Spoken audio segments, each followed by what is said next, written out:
Like, share और comment करना मत भूलना।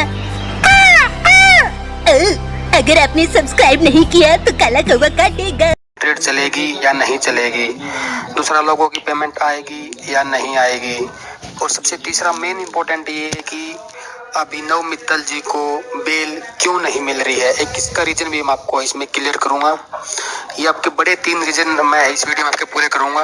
अगर आपने मेरा चैनल अभी तक सब्सक्राइब नहीं किया तो आप इसको सब्सक्राइब कर लीजिए। और सबसे पहले तो मैं आपको बताऊंगा, एक तो जो आजकल यूट्यूब पे और खबरों में आया हुआ है कि 20 तारीख को जो अदालत में पेश होना वो टोटली गलत है। 20 तारीख को कोई भी अदालत में पेशी नहीं थी, वो बिल्कुल गलत है। दूसरी चीज मैं आपको बताऊंगा कि देखिए, जैसे कि कुछ जांच एजेंसियां हैं like STF, SIT, SFI, income tax, ये जितनी भी जांच एजेंसियां इन्होंने अपनी सारी की सारी जो पूछताछ है वो कर ली है। जैसे STF ने अपनी जांच कर ली है, SIT ने अपनी जांच पूरी कर ली है, SFI ने भी अपनी जांच पूरी कर ली है और इनकम टैक्स ने भी अपनी जांच पूरी कर ली है। अभी तक इन्होंने कुछ भी नहीं मिला है। एक चीज तो ये जो तीनों की तीनों जो एजेंसियां हैं, पूछताछ है, इंक्वायरी एजेंसियां हैं, ये स्टेट गवर्नमेंट की एजेंसियां हैं। दूसरी बात, अब जो केस हो गया है ED के हाथ में। अब मेन क्वेश्चन होता है कि ED क्या है। पहली बात, ED जो एजेंसी है वो सेंट्रल गवर्नमेंट की है, न कि स्टेट गवर्नमेंट की। और अभी आपने सुना भी होगा, वीडियो में देखा भी होगा, ED ने 3 दिन की रिमांड की मांग की थी। उसके बाद जमानत याचिका दी जाएगी। अब सबसे महत्वपूर्ण चीज इसमें ये भी है कि ED ने मतलब 3 दिन की जो रिमांड मांग की थी उसका क्या मतलब है। अब देखिए, महत्वपूर्ण इसलिए क्योंकि जो पूरा का पूरा अब केस टिका हुआ है मनी लॉन्ड्रिंग पे। बाकी तो जो आप न्यूज पे पढ़ते हो वो सब तो TRP बढ़ाने के लिए, आपको सबको पता ऑलरेडी। दूसरी चीज, जैसे आप सबको पता है STF, SFI, IT ने लगभग 17 से 18 दिन में सारी की सारी जांच कर ली है, पर STF इन दिनों से कुछ भी साबित नहीं कर पाई है और न ही अन्य एजेंसियां को जांच में कंपनी और मित्तल जी के खिलाफ कुछ नहीं मिला। वरना 2 से 18 तारीख तक 7 धाराएं लगाई गई थी, लेकिन कोर्ट ने सब खारिज कर दी है। अभी मात्र एक धारा 267 लगी हुई है, जिसका केस ED के अंडर में है, जिसकी 18 तारीख को सुनवाई होनी थी पर नहीं हुई है। इससे साफ होता है कि STF के पास कोई सबूत नहीं है, वरना 17 दिनों में आरोपी अब तक मुजरिम बन जाता। आपको ही पता है भाई, काफी लंबा केस चल रहा है, 17-18 दिन हो गए, अब तक तो कुछ सोल्यूशन ही निकल रहा है। ना तो कोई ये बोल रहा है कि भाई वो मुजरिम है, या बोल रहे हैं कि ना वो मुजरिम भी नहीं, आप सबको पता है। तो जो अभी जो सबसे लास्ट जो पॉइंट रहता है वो सारा केस लॉन्ड्रिंग पे टिका हुआ है।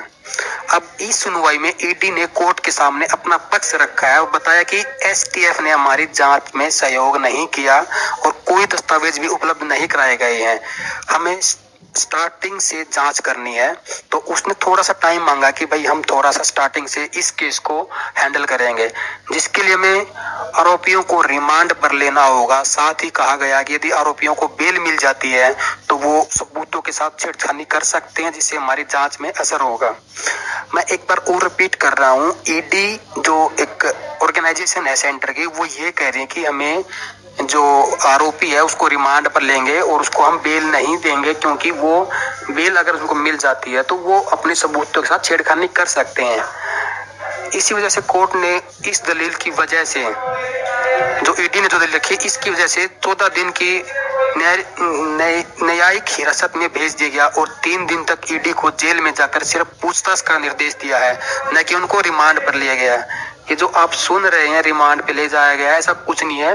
वो सिर्फ वो लोग जेल में जाएंगे, उनसे पूछताछ करेंगे, उनको कोई रिमांड नहीं है। तो ED शुरू से अब तक सभी तरह की अपनी जांच करके अपनी जांच रिपोर्ट अगली सुनवाई 4 मार्च तक कोर्ट में पेश करेगी। इस रिपोर्ट का सारा फैसला टिका हुआ नजर आ रहा है। तो हम सब ने अब 4 तारीख तक और इंतजार करना है, देखना है कि ED जांच में क्या पेश करेगा। बाकी जो आप लोग, एक तो सबसे पहले मैं आपको बता दूं, 20 तारीख वाली जो वो एक पीछे वीडियो में आप लोगों ने देखा होगा, वो सरासर गलत है, ऐसा कुछ भी नहीं है। 18 तारीख को थी और वो एक्सटेंड हो गई है। अब 4 तारीख को जो इसका फैसला है वो आएगा। उसमें जो ED है वो अपनी सारी पूछताछ करेगा, जो कि ED एक ऑर्गेनाइजेशन है जो सेंट्रल गवर्नमेंट के अंदर काम करती है। क्योंकि इससे पहले एसटीएफ और यूपी सरकार की वजह से सारा मामला नजर होता आ रहा था, लेकिन ईडी यूपी सरकार की नहीं, जैसे मैंने पहले बताया वो भारत सरकार के अंडर में आती है। तो हम सब अब आशा ही कर सकते हैं, 4 मार्च का इंतजार कर सकते हैं। और सबसे मेन बात और जो मैं आपसे कहना चाहूंगा इस वीडियो में, देखिए मैं आप लोगों से हाथ जोड़ के निवेदन करता हूं कि आप एक तो कोर्ट के फैसले का इंतजार करें, किसी भी अफवाह पर भरोसा न करें, किसी के बहकावे में ना आए। बहकावा इन द सेंस की, जैसे कि कई लोग बोलते हैं भाई मैं तेरा पैसा निकलवा दूंगा या कुछ और कर दूंगा, ऐसा कुछ नहीं है। पैसा नहीं निकलेगा, सारा का सारा काम शुरू से होएगा। जैसे पहले आपके पैसे थे ऐसे ही पैसे आएंगे। और किसी के कहने पर, सबसे मेन बात, किसी के कहने पर एसटीएफ की ईमेल पर शिकायत न करें। देखिए क्या होता है, मान लो अब आपने एसटीएफ शिकायत मेल कर दी तो वो मेल की काउंटिंग बढ़ती जा रही है और वो उसके अपोजिट हो जाती है सारी। लाइक, शेयर और कमेंट करना मत भूलना। अगर आपने सब्सक्राइब नहीं किया तो काला कौवा काटेगा।